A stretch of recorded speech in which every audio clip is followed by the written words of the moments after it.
Intuition and business strategy. This channel is focused on business strategy and long-term value, and today I want to turn my attention to what is intuition. The reason why I'm looking at that is because people often say that their best decisions are intuitive, but they can't seem to explain what that is, and neither could I.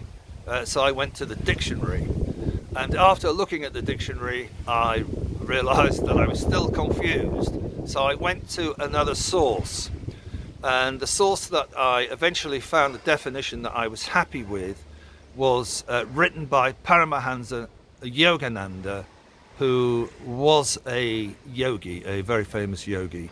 He founded the Self-Realization Fellowship in the States. Now, he says in a book called The Second Coming of Christ, a revelatory commentary on the original teachings of Jesus. It's not the bit that I'm talking about, really. I'm talking about his definition of intuition. He says the following: the harmonious balance of reason and feeling leads to intuitive perception and the ability to know what is truth.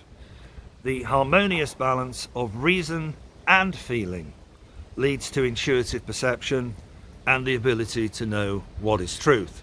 And to all intents and purposes, with business strategy, we are trying to get to the truth of it.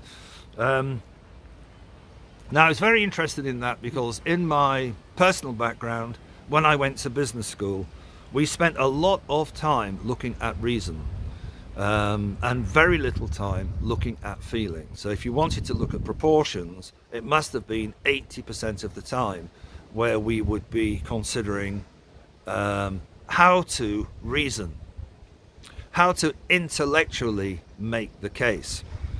But in terms of intuition, the harmonious balance of reason and feeling leads to intuitive perception and the ability to know what is truth.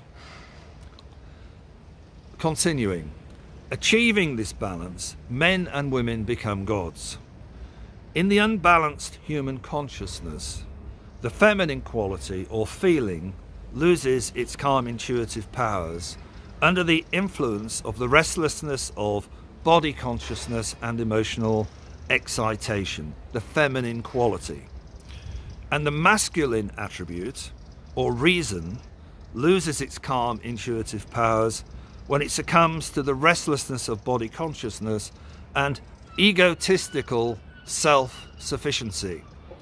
And I think when you consider the type of business education that we get and the type of conversation that is allowed in the boardroom, for want of a better description, when it comes to talking about business strategy, where reason really does have a dominant position and feeling is talked about rather embarrassingly by some, sometimes including me, behind closed doors, rather quietly.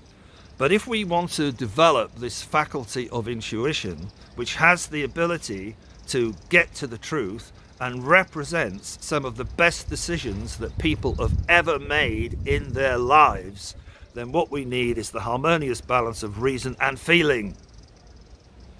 To say it another way, we have the masculine principle in reason and we have the feminine principle in feeling. And each of us has both these attributes. They're just there to be developed. So if we wanted to develop harmonious, long-term value in our businesses, then it suggests that the next step is to reawaken the heart.